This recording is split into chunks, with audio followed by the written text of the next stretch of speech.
Welcome again to my channel. This is Trev from Traverse, and today we are going to continue the reading of the book Grace Under Fire. For those of you who have been with me for the last week as we read this book, I want to say thank you so much for coming. I hope you have been enjoying or listening to the reading as much as I have been enjoying bringing it to you. We are now on to chapter 11 of the book. Let's begin. Isabel watched Michael walk out of the kitchen and felt like throwing her hands up. He is the most aggravating man. She didn't expect Michael's brothers to agree with her and was pleasantly surprised when they both nodded. Determined to put him out of her mind, an almost impossible feat, she ran upstairs to get a bloody flash drive, then placed it in a Ziploc bag and handed it over to Nick. I've got to go into the office for a little while this afternoon. I'll drop it over then, he said. If they're slammed, and they usually are, it might be a few days before anyone can get to it. Are you okay with that? Of course. You are doing a huge favor for me, and I really appreciate it. While she was still in the kitchen, Dylan showed her the blueprints of the remodel. He had included a large bedroom for her. It was a comfort knowing that Kate and Dylan included her in their plans. However, by the time it was finished, she'd hopefully be making enough money to be out on her own. Dylan and Nick made sandwiches and then headed out. As soon as she was alone, she started cleaning the kitchen. Lucy, the housekeeper, had taken time off but would be back late this afternoon. Isabel wanted the kitchen to be spotless when she arrived, which was no small feat with the brothers constantly digging through the refrigerator and the cabinet looking for food. They acted like bears getting ready to hibernate. The family dinner was tomorrow night, the actual date of their parents' marriage. The menu was set with all of their favorite dishes, and it would be only the immediate family and her. Isabel didn't think she should attend because she wasn't part of the immediate family, but Dylan had insisted. Helping any way she could made her feel as though she was contributing and wasn't taking advantage of the Buchanan's kindness and generosity. She was scrubbing the countertop when Judge Buchanan and his wife walked in. Thrilled to see them, she dropped the sponge and ran to greet them. Mrs. Buchanan, Elizabeth, to her husband and friends, was an elegant lady. The sparkle in her eyes gave her a youthful appearance. The only sign of her years was the short silver hair that framed her face. She was the kind of woman who could wear anything and be the most fashionable woman in the room. Her smile, so warm and genuine, made her even more beautiful. It was obvious to Isabel that both Jordan and Sydney had inherited their grace and elegance from their mother. Judge Buchanan was an older version of his sons. He was as tall as they were and just as handsome as Michael, even at his advanced age. The wrinkles on his face from years of sun and wind while sailing his boat didn't distract from his appearance. In fact, they made him look even more handsome. There was such dignity about him in the way he walked and the way he spoke that there was kindness too. She felt she could talk to the judge about anything, just as she could with Dylan. Well, almost anything. There were probably some things even the judge wouldn't want to discuss, like her sex life. That would probably be a topic to avoid. She could never talk to him or Dylan about that. The mere thought made her shudder. But why would you want to talk to him about that? You. Isabel realized her head was in the clouds again and forced herself to pay attention to what the judge was telling her. Or as Michael would say, she needed to focus on the task at hand. She made iced tea with mint for them and sat in the living room while they told her all about their mini vacation. Isabel noticed they smiled at each other often. The love flowing between them was inevitable, and she was enviable, and she hoped that one day she would experience the same. Now it's your turn, Isabel. Catch up on catch us up on your life, the judge insisted. Anything exciting going on? If you only knew. She smiled, but was safe from answering when Mrs. Buchanan said, "You'll soon be on your way to Scotland, won't you?" "Yes, I'm going to see the land my great uncle left me.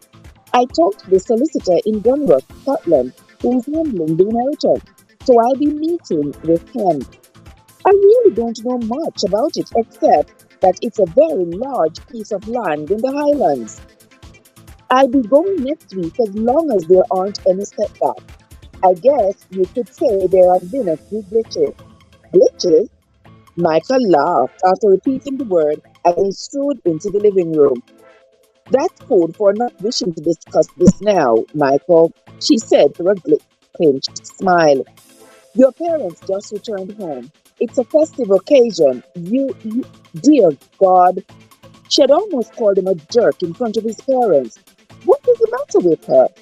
From the way Michael was looking at her, she was pretty sure he had guessed she had almost blurted out something inappropriate about him. "If you'll excuse me, I need to attend to something upstairs." She didn't give enough time to answer her questions but rushed up to the bedroom she was now thought of as her hideaway. As lovely and kind as the Buchanans were, Isabel changed her mind about not staying at the Hamilton. There she wouldn't face the risk of running into Michael all the time. Even being in the same room with him made her nervous. Michael would have a good laugh if he knew how easily he rattled her. One kiss and she was ready to rip her clothes off, and his. She was in over her head, and Michael, he couldn't care less about her. That little kiss hadn't fazed him, the big jerk. Enough already. She didn't want to think about him any longer. Keeping busy was the solution. With that notion in mind, she opened her laptop and began to answer her emails. It took a long while, and she was about to close up when another email appeared. This one was from Xavier. She was almost afraid to open it. Her immediate thought was that he had changed his mind and no longer wanted her to sing, which would have been a disappointment, but also a big relief. Just thinking about getting up on stage in front of thousands of people terrified her. There was another worry too. What if he changed his mind and no longer wanted to buy her song? That would be devastating. "Just open the thing," she whispered. The message Xavier sent was upbeat, telling her how eager he was to meet her. He also included a clip of his onstage singing the song he wanted Isabel to sing with him. He thought she might want to work on it. On Thursday, they'd sing it together as many times as necessary to get it the way he wanted. He also explained that he had reserved a seat overlooking the stage for her family and friends. His assistant just needed to know the number of tickets Isabel would need. He had his assistant's email address and ended his email with his full name. Her thought to keep quiet about Xavier and let the focus be on the parents' celebration wasn't possible now. Isabel would tell all of them tonight, she decided. The next order of business was for Isabel to man up, as Dylan would say, and watch the video of her shooting that horrible man. She found the text the woman on the street had sent and activated the video. As she watched it, she paid close attention to Detective Walt tumbling into her arms. Just as she had suspected, he was mumbling something to her, but she couldn't make out what he was saying. "Isabel?" Michael knocked on the door and said her name again. "Come in." He opened the door and said, "Do you still want to see Detective Walt?" "Yes, I do." "Now?" "Yes, now." She didn't know why Michael was suddenly being accommodating, but she wasn't going to question his motive if it meant he'd take her to Walt. "Give me 5 minutes. I'll meet you downstairs." It took her 15 minutes to change. At her request, the bell captain had put her suitcase for Scotland in storage, and most of the clothes she had brought in her backpack were meant for a casual visit to Nathan's Bay. But thankfully, she had the thought to pack a couple of dresses. She quickly changed into a yellow cotton sundress and hurried downstairs. Michael had changed too.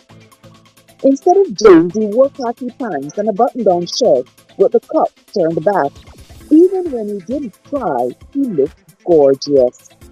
When they reached the hospital, they cut through the emergency waiting room to get to the elevator. The ICU was quiet. A nurse wearing a name tag that said Terry was behind the desk. The second Isabel introduced herself, the nurse's face lit up. As she led them down the hall towards his room, she gushed. I took your advice, and you were right, she said. I did overreact. John and I had a long talk, and we have decided to keep the dog, Flubber and all. I'm glad it worked out for you, Isabel said. A uniformed policeman stood by Walsh's door. When they identified themselves, he told them Samuel had authorized their visit, and he let them pass. A multitude of tubes and wires were hooked up to the poor man. The nurse explained that the breathing apparatus had been removed, and he was breathing on his own now. There were other improvements as well, but he was still unconscious, and everyone was anxious for him to open his eyes. Isabel thought he looked peaceful in sleep, and yet she still wanted to shake him to help him to wake up. She She didn't give in to the temptation, thank goodness, not only because it would be wrong to manhandle a patient, but also because the guard was giving her suspicious looks. Later, that same guard was telling her how he was drowning in debt. All she had done to elicit such a lengthy declaration was to thank him for watching out for Detective Walsh and ask him if this was his usual duty. Isabel listened to his worries for a good 10 minutes before he finished. She shook his hand, wished him well, and was ready to leave. But then one of the orderlies wanted to chat with her as well. Michael guessed it was going to take a while, so he leaned back against the wall with arms crossed and waited. He couldn't figure out why people were so prone to unload their problems on her. She didn't hand out any wisdom. As to that, she didn't say much of anything. She usually engaged them in conversation, chatting amicably about mundane things. Once they started talking, she just listened and nodded every now and again. Michael noticed that everyone who talked to her walked away smiling.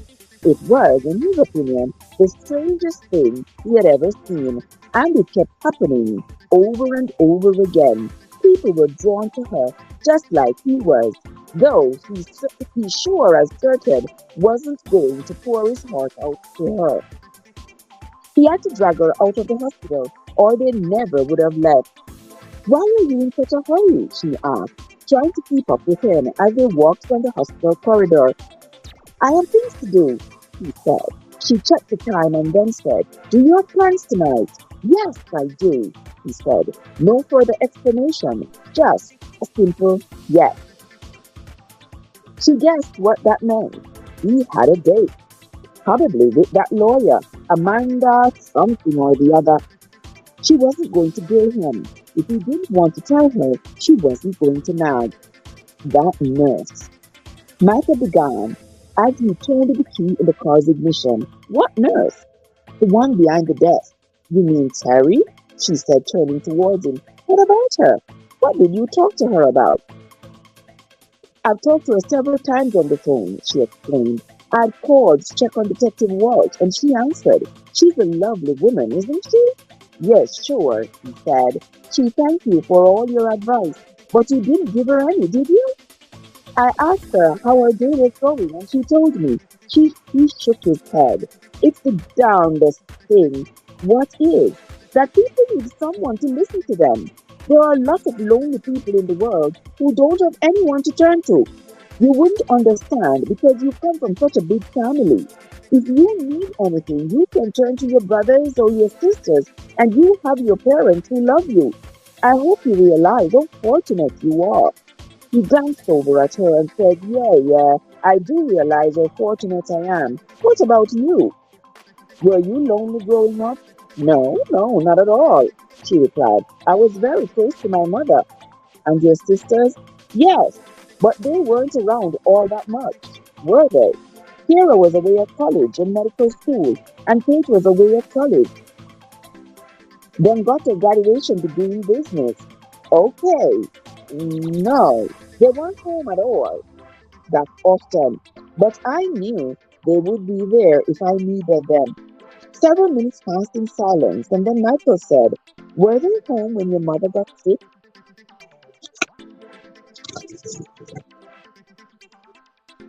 "Off and on," she answered. "Towards the end, our Aunt Nora moved in to help." He nodded. "I understand now." "Understand what?" You have re- you have tremendous empathy for others, and that's why they're drawn to you. They? Who are you talking about?" "Terry the nurse," he said, "and the orderly. What was he telling you?" He looked agitated. "His name is Cruz, and he was upset. He told me he's one of 6 children, and their single mother raised them. Now she's sick, and none of them want to take care of her." The more he talked, the more he realized that her children have an obligation to take care of her. "What do you think? Brothers and sisters and parents should be loyal to one another, no matter what." He reached over and put his hand on top of hers. "I agree." Michael was slowly beginning to realize how much he liked being with Isabel. When he first met her at Dylan's wedding and wasn't trying his darnest to avoid her, he had thought her opinion were naive. But now he realized how strong her character was. He had learned not to trust anyone but his family and his two teen brothers. Trust was unconditional with all of them. Outsiders wanted to be trusted. In his past line of work, that was the reason he stayed alive. "Do you trust Dylan unconditionally?" he asked. "Yes, I do." There wasn't any hesitation at all. "Do you trust me unconditionally?" "Yes." Again, no hesitation. Before he could gloat, and Isabel was sure that he would, she added a caveat. "And I can't give you a reason why." On one hand, Isabel aggravated the hell out of him, and on the other, she made him feel good. His only explanation was that his reactions to her were just plain crazy. "I'm not going to ask if you trust me unconditionally," she continued, "because I know the answer. You're too cynical to trust anyone out of your core group." He didn't disagree. Instead, he changed the subject. "There's the bridge. There's the bridge to home. Notice the sign on that post?" "Yes. What does it say?" "Here we go again." Isabel silently groaned. "Do not pass." The sign says, "Do not pass." "Michael, are we going to argue again?" Fortunately, her cell phone rang before he could get worked up, thinking about their near misses while she was driving.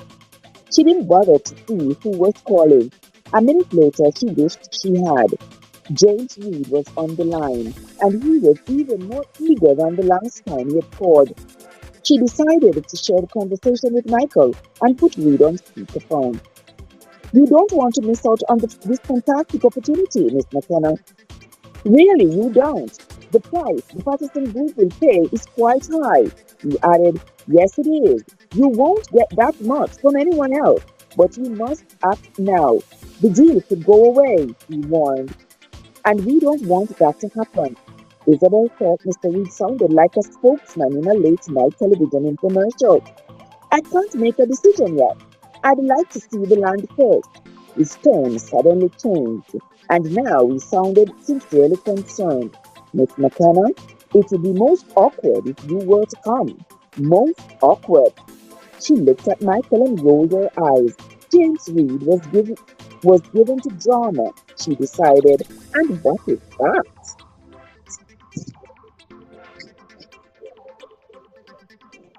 "You won't be welcome. To most of the people around Glen McKenna, you are a pretender and don't deserve the land. They'll be hostile towards you. Why would you want to be put in that situation? It would be dangerous for you. Sell it now and be rid of the worry." She kept her voice pleasant.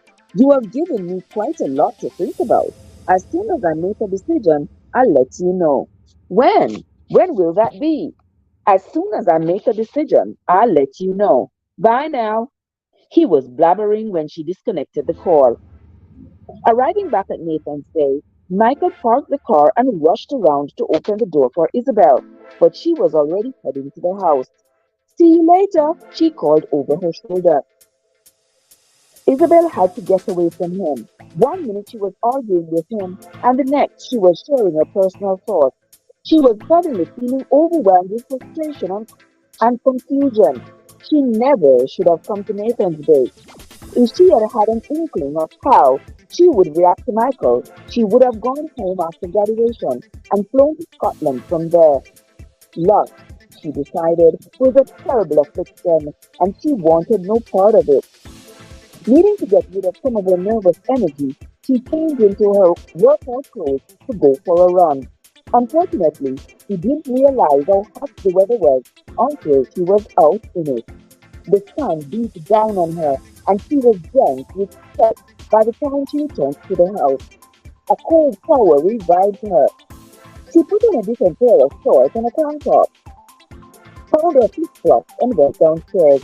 She found Kate on the front porch sipping iced tea. Her long hair was up in a ponytail, and she was fanning herself with a magazine. The second she spotted Isabel, she started talking. How long were you in the sun? You've got a sunburn. Did you use sunscreen? Of course I did, he answered. I want to talk to you about. There was a pause. It was as far as it was as far as he got before Kate launched into her day. I wish you had gone with us. I know you hate shopping, but you would have had a lot of fun. We stopped at Hamilton for lunch, and there's this fantastic women's clothing shop in the back, near the promenade. It's called the Madison, she added. I swear I wanted every dress. There were several that Reagan and I thought you would look stunning in, so Reagan put a hold on them and added quite a few casual outfits for you to try on. We'll go Thursday afternoon. You need a new wardrobe now that you're out of college. I also checked $10,000 in second account this morning. You need it for your expenses. Wait, just because you and Dylan have money doesn't mean you should support me. I'm not going to be a charity case. I'm giving the money back. No, it's a gift, Isabel. You are my sister. Dylan and I want to help. Just say thank you, for God's sake. Isabel couldn't get her back up because was being so sweet. Thank you, she said. How long will the shop hold the clothes? As long as Reagan wants them to, Kate answered. The Madisons owned by the Hamilton, and the Hamilton hotels are owned by. There was a long pause. Reagan and their brothers, Isabel said. I am going to need some clothes, she admitted then. Most of my wardrobe in college was blunt. I do have two nice dresses. I wore the blue one when I went to the club and sang. We'll have fun, Kate panicked. I'm with you. I've missed you, and the last couple of weeks have been crazy with work. It's nice to kick back and relax, don't you think? Thursday isn't going to work for me. Any chance we could go tomorrow? I could make it work. What's going on Thursday? Isabel got up from her chair and went over to the porch swing. It looked so inviting. You aren't going to believe me, but I swear I'm telling the truth. Kate frowned. What you do? How like Kate to assume that Isabel had screwed up. Of course, the assumption was based on the fact that there had been more than a few times that she had, in fact, screwed up. Do you know who EXO is? She didn't give her sister time to answer, but continued on. He called me. I'm rehearsing with him Thursday afternoon, and Friday night I'm performing with him at the garden. She laughed then and said, Kate, your mouth is wide open, and you look like you've seen a ghost. It took a few minutes for Kate to react. Once it sank in, she shouted. She was so excited. Oh, please, let's be there when you tell Lauren, she begged. She's going to die when she hears about this. and Reagan will flip. And oh my God, Isabel. Isabel patiently waited while her sister rambled on, and then blurted, "Hey, I'm so nervous about meeting him." Kate didn't downplay or make light of Isabel's worries. "I'd be in a panic too, I think, walking on the stage with thousands of people watching. Maybe you can figure out a way to block them and concentrate on your song." "I wish I could come up with something better," she admitted. "And even though I know you won't believe me, I think you're going to be a phenomenon. Mom would be so proud of you." "I'm not so sure of that." Before Kate could argue, she told her about a promise their mother had her made before she died.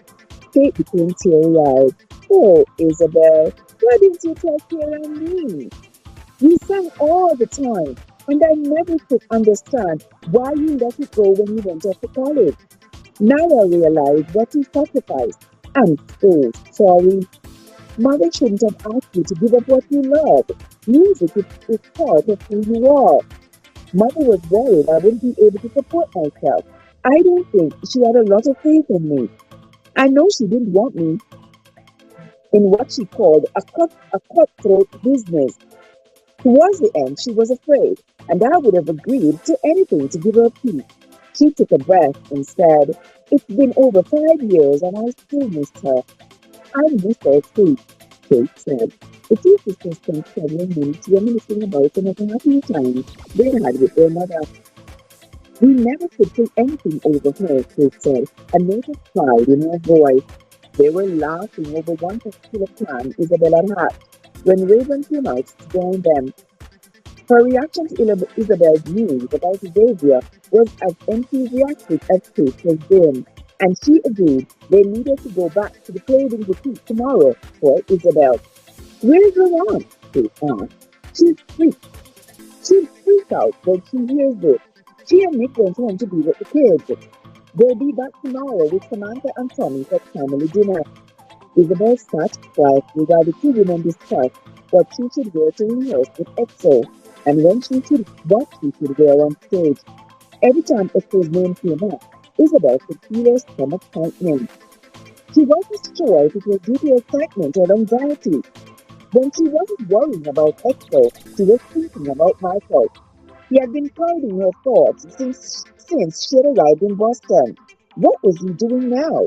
She wondered, barely stopping herself from asking her sister. She really needed to get a grip. Scotland was looking better and better. If she could, she'd leave tonight.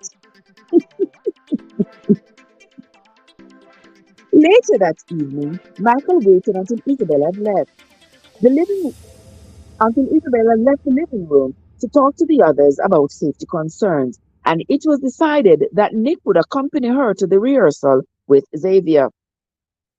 Noah would let Nick know their plans as soon as he called to check in. It was up to Michael to let Isabel know what was decided. She was out in the sunroom, curled up on the sofa with her pen and notepad in hand. He stood just inside the doorway watching her.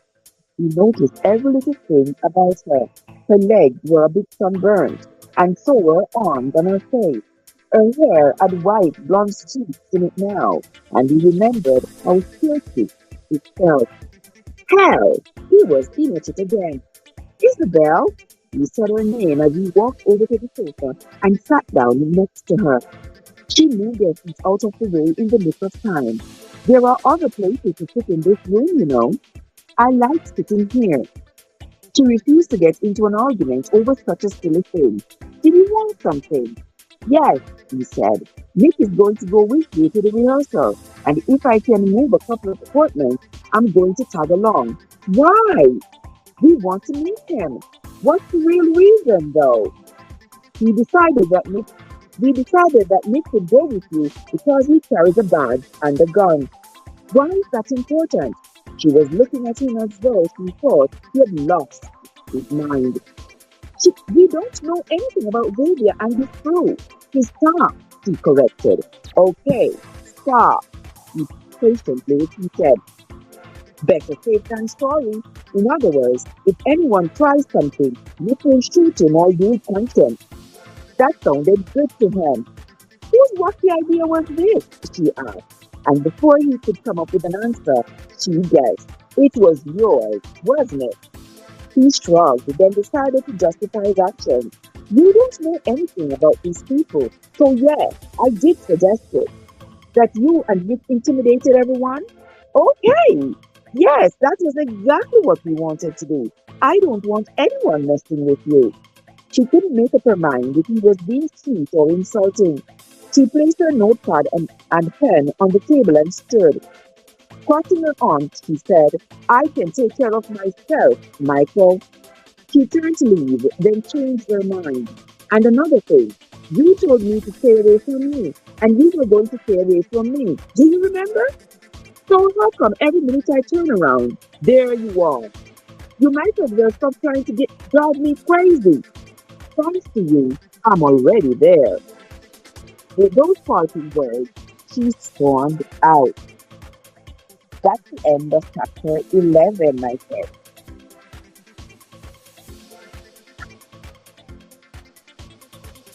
And Isabel and Michael are getting even more and more attracted to each other.